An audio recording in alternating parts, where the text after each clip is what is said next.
Alexandre Vieira. Thank you all for being here this afternoon. We're expecting additional preliminary numbers for quarter 3 to be released tomorrow.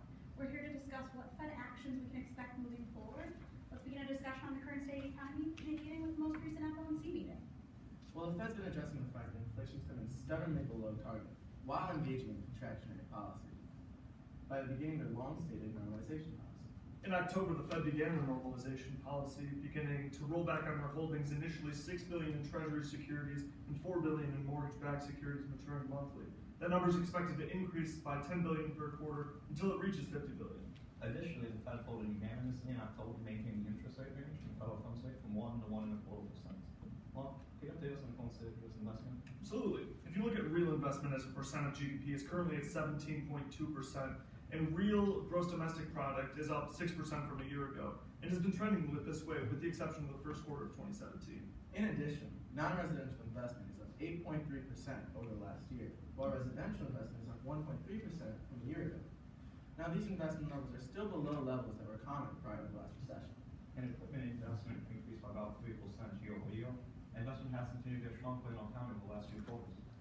More broadly speaking, real GDP grew 2.3% year over year and 0.76% in the second quarter alone. Looking at GDP estimations more closely, growth in real GDP is outpacing expected potential GDP growth. Similar to the Fed's estimate, my forecasts show that we can see real GDP to continue to grow over the next few quarters, while maintaining a relatively healthy rate. This is a stark change from 3 years ago and up to was far below estimated potential levels. Ample consumption continues to remain a bright spot. It's up increasing 3.3% in quarter 2. Government expenditures declined again, this time by around 0.3%. That decline appears to be driven at the state and local level. However, if we see a change in fiscal policy, you could see a change from the federal level as well, eventually affecting future facets of output. That's right. And the University of Michigan's Consumer Confidence Index currently registers at 100.7. This is a large increase from last year at around 15.5%. This indicates increasing optimism from consumers to spend money and undertake risk. As well, let's also mention what's the largest piece of GDP, consumption. In quarter 2, consumption was 69.6% of GDP, which continues to be the largest piece of GDP and has remained relatively stable. This could be due to the continued low household debt service payments as a percent of disposable income that we've seen since the most recent recession. These numbers have remained low despite increases we've seen recently in various debt categories. Overall, though, it appears that output conditions are improving. Now let's move on to a discussion of international policy.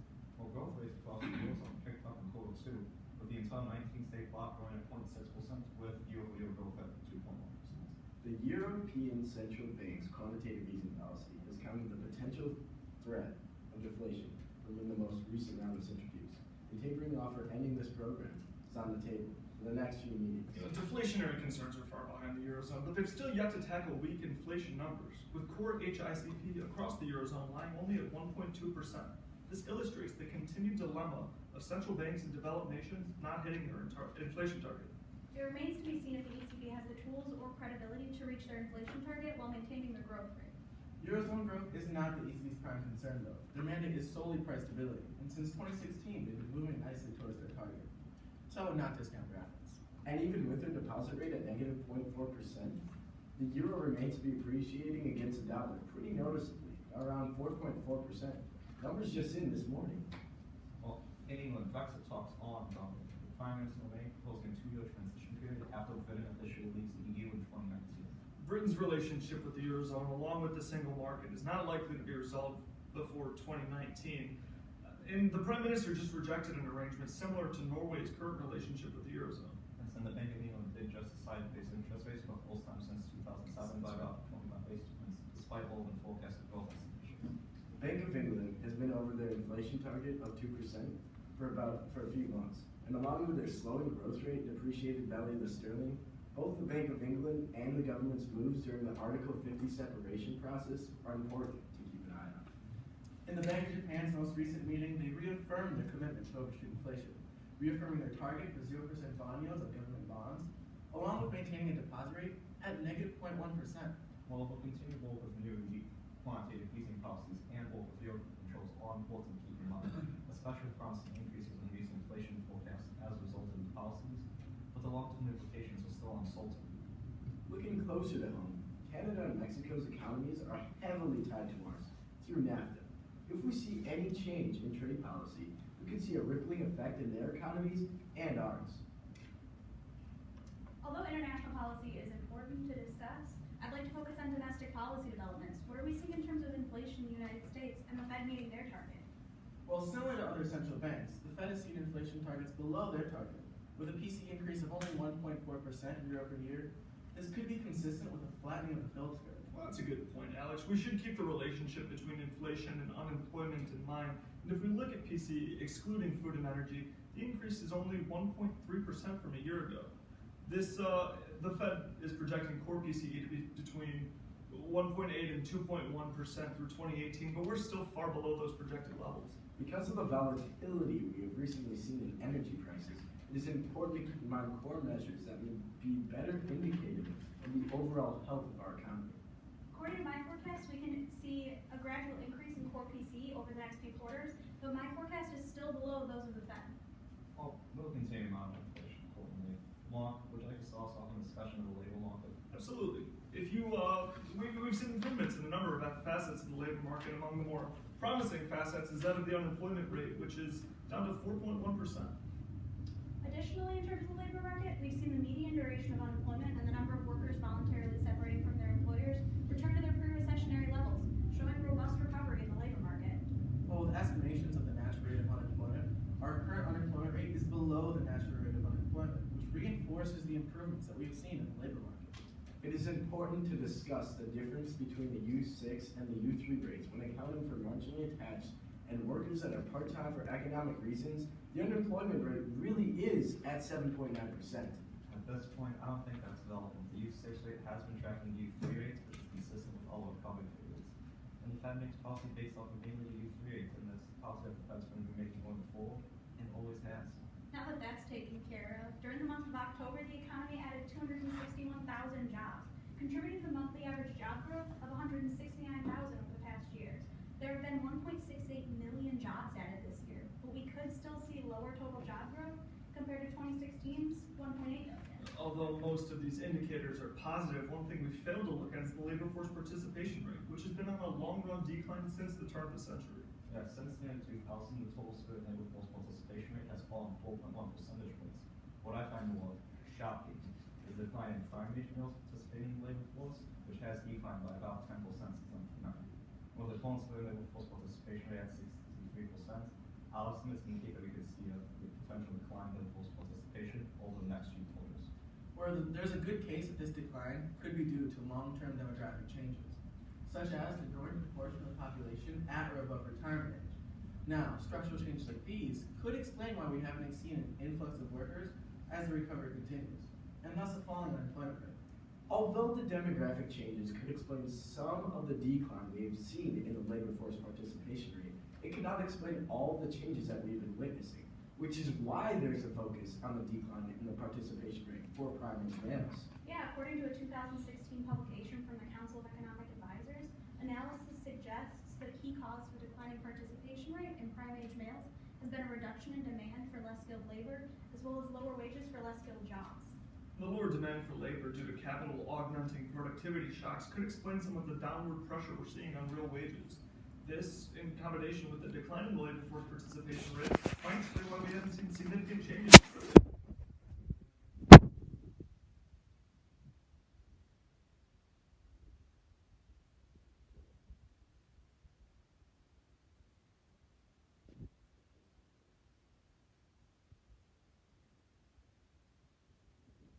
Revision of the natural rate of unemployment may be due to inflation coming in lower than forecasted in recent years. This, combined with a lower unemployment rate, makes a strong argument for the Federal Reserve increasing their target range for the federal funds rate and tapering off their balance sheet. On the other side, President Rosengren has discussed some of the potential benefits of earning the economy high in order to drive more people back into the labor market. However, he also voices concerns of the measures of these effects in sustainability and their effects on inflationary pressures. Well, recently the FOMC began their long-stated normalization policy by beginning to roll back on both Treasury and mortgage-backed securities. If they continue to stay policy, the Fed will be only off $50 billion for securities a month. The Fed has made sticking with this policy, and barring any unforeseen changes in economic conditions, there's no reason to doubt this is how they'll move forward. Yeah, but with assets of now $4.5 trillion, unloading at a maximum pace of $50 billion per month, it's going to take 7 to 8 years to return to pre-quantitative easing levels. The Fed may not even want to reduce their balance.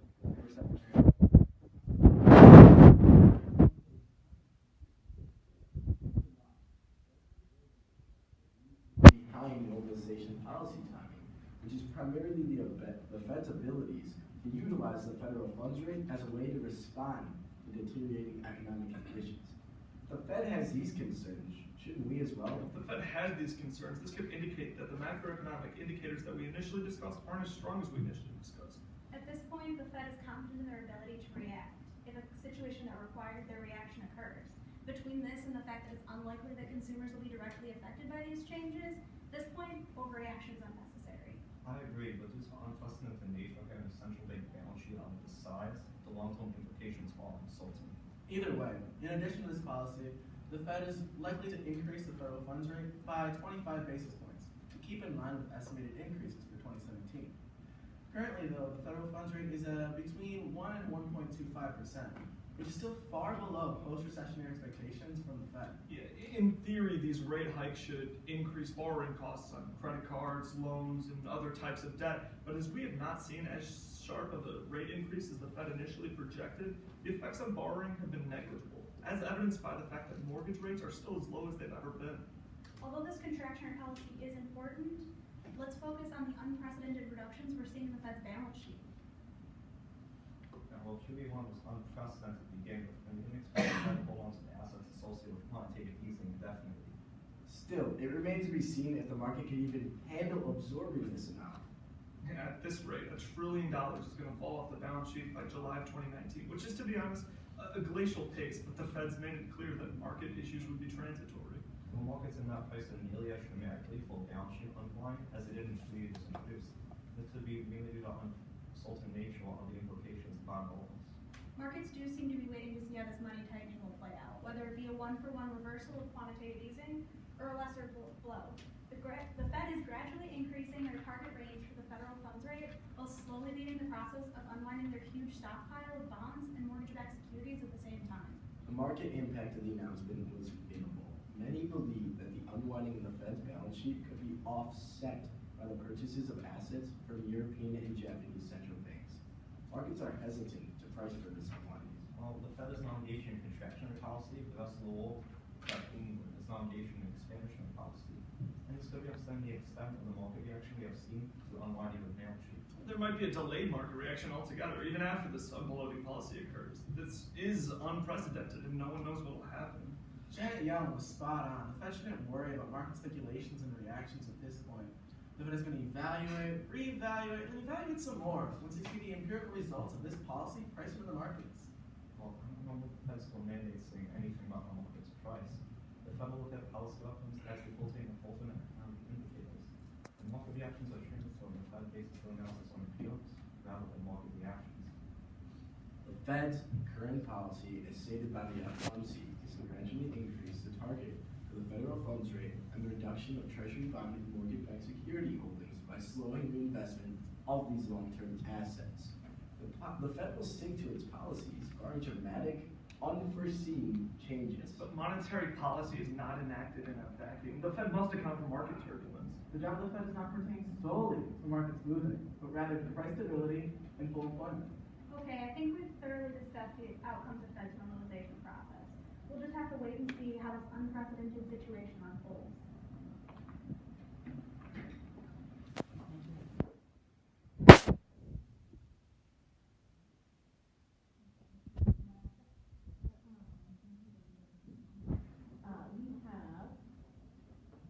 We have two questions that we're asking Ivy, and so we'll go through and we'll so the first question is, how does the Fed currently manage the Fed funds rate?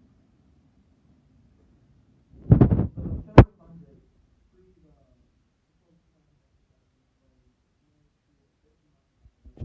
you're buying and selling of short-term treasury bills. After the large purchasing of assets, that mode of setting the federal funds rate became less efficient. So they started setting the federal funds rate through using a double lower bound system of setting interest rates on excess reserves and then reverse repurchase agreements on bonds. So they still operate through open market operations to achieve their goals, but now it is more of a tunneling mechanism through a double floor, as it were. Reverse repurchase being on the bottom and then interest on excess reserves being the more effective floor. And it's important to note that the interest and excess reserves as a policy mechanism wasn't even created and given to the Fed until 2008. And it was initially slated to 2011 to control the federal funds rates. But without it, the implementation of it was expedited due to the 2008 recession. All right. What role does the Fed's balance sheet play in setting monetary policy? So, a large incentive or motivation for the Fed to carry out quantitative easing was to affect longer-term yields on bonds. So there's a large mortgage crisis, and the prices for bonds were plummeting, and basically the Fed stepped in, and usually they use open market operations, buying and selling T-bills, which are short-term securities. They moved to buying a lot of long-term securities, such to increase the price on these long-term securities, thus decreasing the yield, and making these long-term securities more admirable or attractive to consumers and to businesses. So as you stated before, so like the use of the balance sheet has changed over the past 10 or so years in terms of monetary policy, and we've moved in much more towards unconventional policy and use of quantitative easing when we did large-scale asset purchase programs, and now in the unwinding of the balance sheet, we're just kind of moving more towards normalization, like at the amount of assets that Fed holds, and reverting more back towards holding short-term assets. In addition, in 2008, the Fed also utilized the balance sheet in terms of emergency operations to provide some forms of loans to bigger banks and all those types of ones that didn't have access to it through the federal funds market or any of the other traditional mechanisms. So they utilized them. I believe it's told now it's just emergency operations, although most of them were closed after the 2010 debt program. Thank you very much. Wondered if you could speak a little bit about the equity market. We're seeing unprecedented levels in S&P 500 and other major markets, and just wondered what the view of this panel is and what some of the policy implications might be. So financial markets are very volatile. By nature, the Federal Reserve shouldn't necessarily concern themselves with those of financial markets. If they reach the point of affecting consumer prices or other pertinent indicators that the Fed uses to set monetary policy, there would be more of an incentive for the Fed to step in.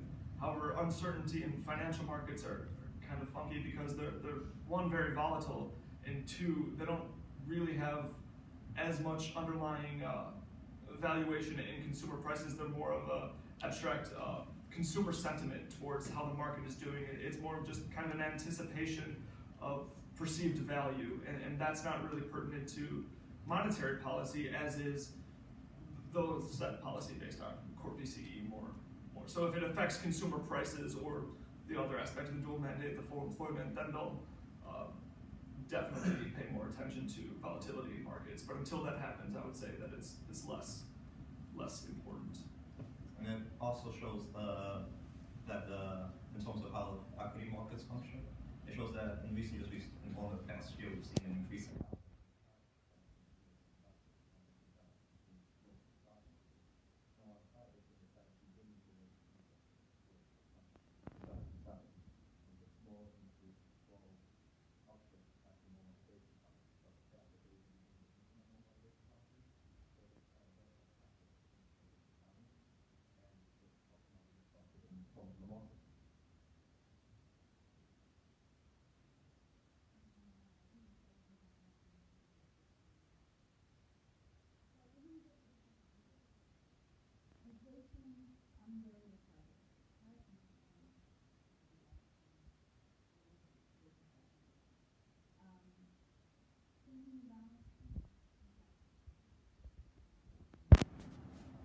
some financial stability issues around that.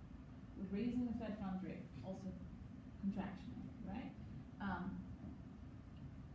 Are you saying the Fed is on the right path, or would you question the sort of contractionary elements of this plan, given that I think one of your major arguments was that inflation isn't there? So please square that circle for me.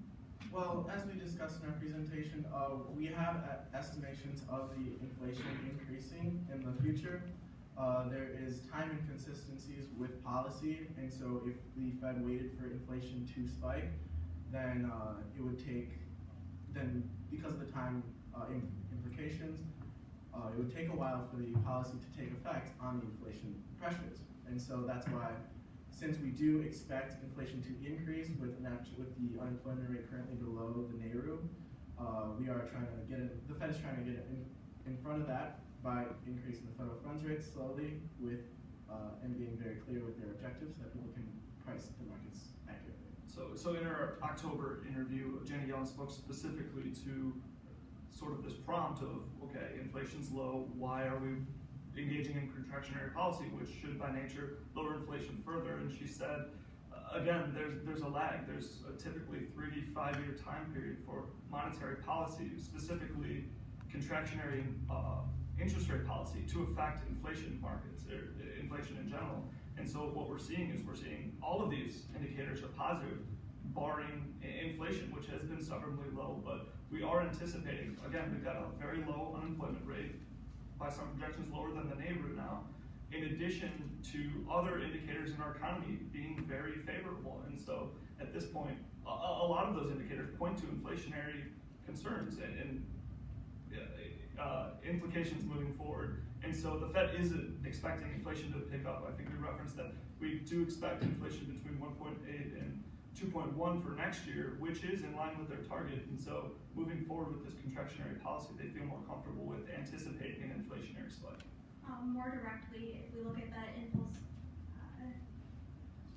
impulse response function, we can expect that policy would be effective within 3 to 5 years.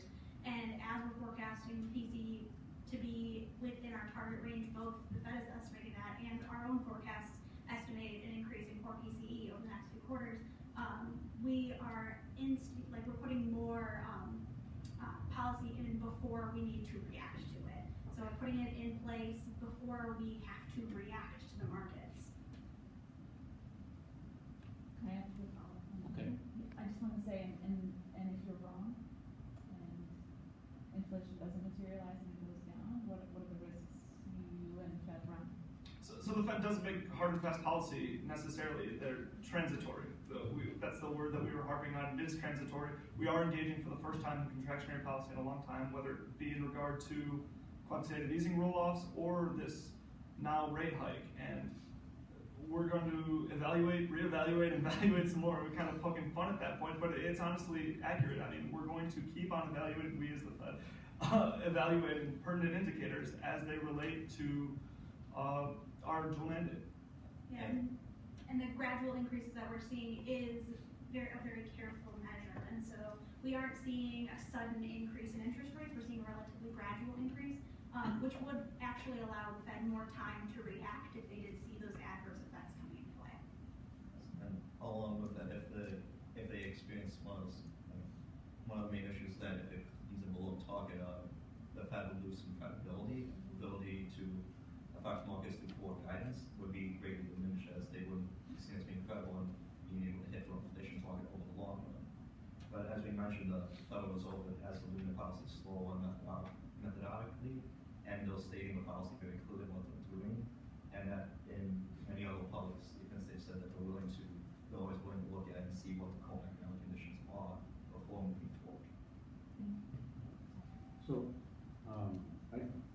this is an interesting and maybe historic policy conundrum we're facing, where some sort of indicators are flashing one direction and another sort of flashing the exact opposite direction. So you solved this question by pointing to forecasts of inflation rising. I want to sort of ask a bit about the evidence question. Do you have, what's your explanation of why inflation has not only been flat, but actually declining of late?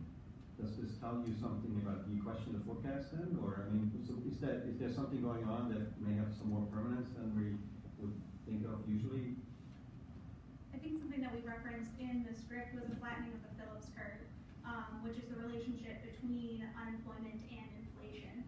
And so as we've seen inflation coming lower than forecasted, we've seen the estimates of the natural rate of unemployment falling. And so that relationship is definitely something to keep in mind when discussing monetary policy, as there are trade-offs between unemployment and inflation. We also see our labor force changing. We see some structural impacts of an aging population and a decline in the labor force participation rate. And so we could also see effects of these in our core PCE measures. Thank you. Great. You referenced some of the consumer sentiment going up. You actually even tied some of that into the market. I wondered if we could bring that into the discussion of the PCE and the CPI. And wondered if in your analysis, looking at the CPI as a measure, potential measure of inflation, if perhaps it's become outdated. I know it's one of the criticisms, and if you agree with that assessment, and if so, what sort of changes you might recommend to it to bring it up to current times? I'm sorry, you said the CPI was becoming outdated. Outdated, Okay. yeah. So the basket of goods that it represents. Wondered if you had any suggestions on how to bring that up to date. So there are a few biases associated with the CPI measure of inflation. One of them is that we don't really see much evolve in terms of the basket of goods that we're looking at. And that kind of makes our measure fall a little bit short of actually interpreting what we're seeing in terms of inflation and the price level that consumers are actually seeing. And so, at least from a personal perspective and quite a few others that I've talked to, if we evolve the basket with what consumers are doing and then the trade-offs that they face, we could get a more appropriate measure of price levels. And so the Fed mainly evaluates based on core PCE, again, trying to take out some of the volatile variables that would heavily influence inflation measures.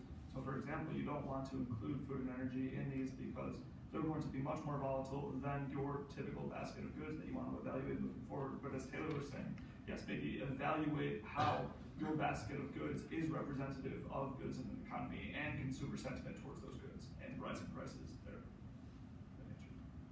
Yeah, one of the issues with the CPI is that it doesn't take into account substitution, and so as products improve and change into the future, the CPI basket doesn't really take those changes into account, and so it doesn't price those into the index. With all of these things considered, CPI is still something that is looked at by economists. It's still something that's utilized with the use of all of the other measures of inflation. So it's something that we still use, but there could be improvements made to it, yes. All right, so I'm thinking I might be beating a dead horse. I'm just going to tag on to something that Tom asked, which is, I think everyone today has talked about the Phillips curve breaking down. Or is it broken? Is it not? If that relationship, at least in the domestic context, isn't working very well, so the relationship doesn't seem to be holding as long, why? So what's going on behind wages in the United States? And I think this is kind of, am I tagging on to your question? Am I beating a dead horse? So what's your take on what's the wage? Because if we can't get wages rising, it's going to be very, very hard for people to walk into Target and buy things and have prices rise, right? So what's going on with wages in the United States?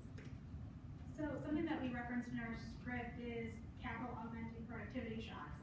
And so we're looking at automation in our economy, improving productivity without necessarily needing utilization of more workers.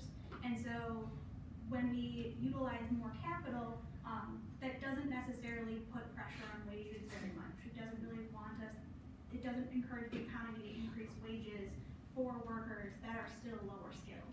Right, and so with this capital augmentation, what we find is that a lot of this is short-run effects. A lot of these is short-run effects on what it actually means to shift what we're looking for in terms of our labor force. And So again, we're not seeing the long-term effects of downward pressure on wages, we're seeing short-run effects of downward pressure on wages. So I don't know if that's a more optimistic view on it. Thank you.